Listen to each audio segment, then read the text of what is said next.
这电话就真不接了？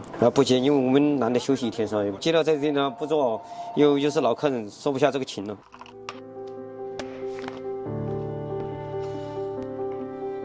我相信这个预制菜是处理不了我们这个厨师，中餐还靠你刀工，靠你火候、举个例，火爆腰花，它就是一口生产，它不会间断的，要急速、短暂、腰花，它要在那么短的时间要成熟这个菜。